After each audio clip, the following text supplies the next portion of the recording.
नमस्ते परिवारों। आज की इस खास चर्चा में आप सभी का बहुत बहुत स्वागत है। देखिए, एक यूथ लीडर होने के नाते मेरे मन में हमेशा ये बात चलती रहती है कि हम अपने घरों को, अपने युवाओं को कैसे सुरक्षित रख सकते हैं, है ना? आज हम एक ऐसे विषय पर बात करने जा रहे हैं जो हम सभी के लिए, चाहे आप माता-पिता हो या युवा, सच में बहुत ही महत्वपूर्ण है। हम उन अनदेखे छुपे हुए मीडिया प्रभावों को समझने वाले हैं जो बड़ी ही खामोशी से हमारे घरों में घुस आते हैं। आज की इस बातचीत का हमारा मुख्य उद्देश्य है अपनी आध्यात्मिक सतर्कता को बढ़ाना। हम देखेंगे कि कैसे हम इन छिपे हुए प्रभावों को पहचान कर अपने परिवार के लिए एक मजबूत सुरक्षा कवच तैयार कर सकते हैं। तो आज हम इन 4 मुख्य बातों पर ध्यान देने वाले हैं। ये आपके लिए एक तरह से स्टडी गाइड का काम करेंगी। पहला है छिपा हुआ मीडिया का खतरा। दूसरा, हमारी नैतिक मान्यताओं का कमजोर होना। तीसरा, अज्ञानता का खतरा। और आखिर में हम देखेंगे कि आध्यात्मिक बाड़ कैसे बनाई जाती है। चलिए शुरू करते हैं।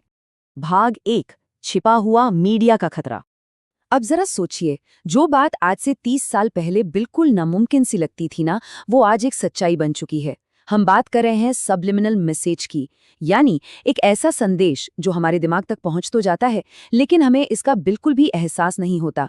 हमारी आंखें इसे स्पष्ट रूप से नहीं देखती, लेकिन ये हमारी सचेत जागरूकता को चकमा देकर सीधे हमारे अवचेतन मन में, यानी हमारे सबकॉन्शियस माइंड में घर कर जाता है। और सच कहूं तो यही बात इसे हमारे घर के आध्यात्मिक माहौल के लिए एक बहुत ही खामोश और खतरनाक दुश्मन बना देती है। हमें पता ही नहीं चलता कि हम अंदर ही अंदर क्या ग्रहण कर रहे हैं। तो चलिए इसे थोड़ा और गहराई से समझते हैं।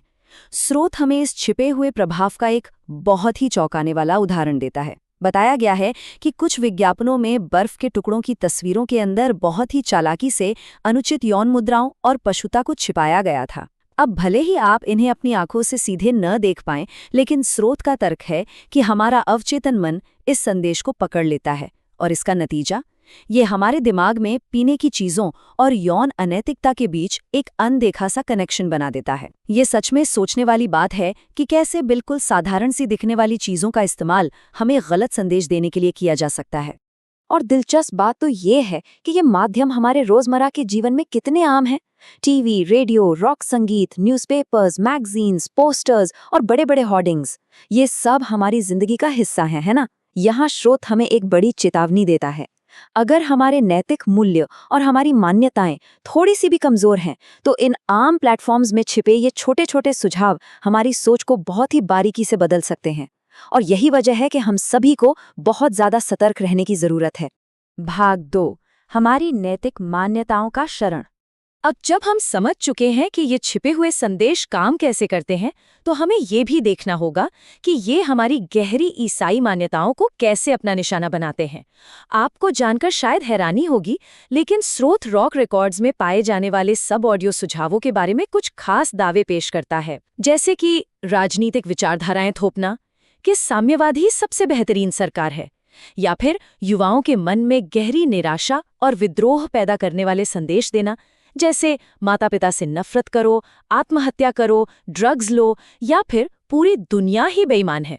स्रोत के अनुसार ये सब ऑडियो संदेश सचमुच विनाशकारी बीज बोने का काम करते हैं, जो आगे चलकर युवाओं के मन में भयंकर विद्रोह और निराशा पैदा कर सकते हैं। भाग 3, अज्ञानता का खतरा। चलिए अब बाहरी मीडिया की समस्या से थोड़ा हटकर अपनी खुद की आंतरिक आध्यात्मिक स्थिति पर नजर डालते हैं।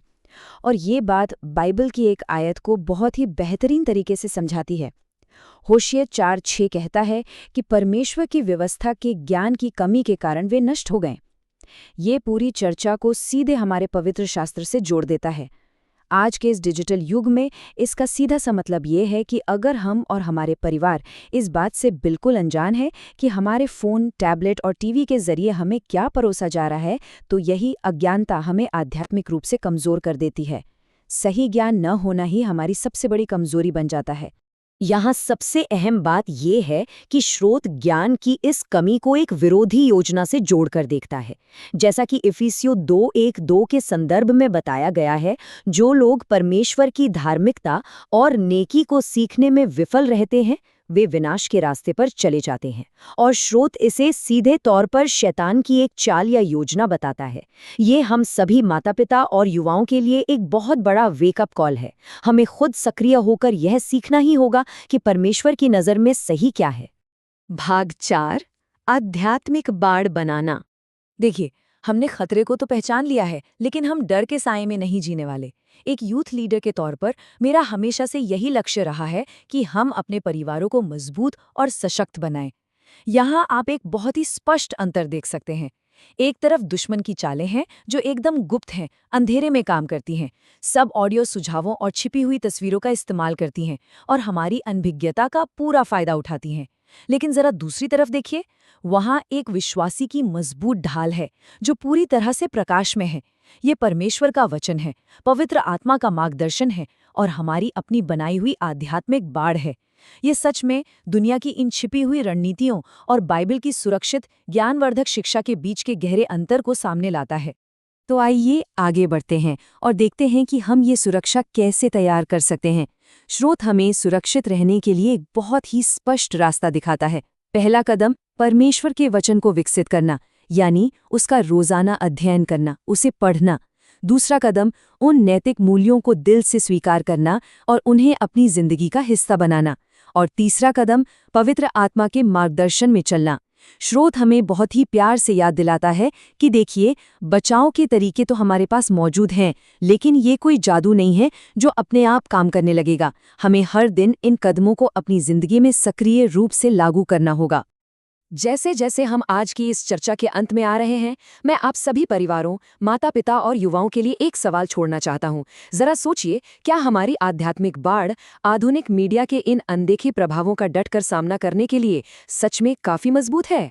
आइए आज ही इस पर गहराई से विचार करें, अपने रोजाना के बाइबल अध्ययन को परखें और अपनी आध्यात्मिक सतर्कता को हर हाल में बनाए रखें, ताकि हमारा घर और हमारा मन इन छिपे हुए बाहरी प्रभावों से पूरी तरह सुरक्षित रह सके। हमारे साथ इस चर्चा में जुड़ने के लिए आप सभी का बहुत बहुत धन्यवाद।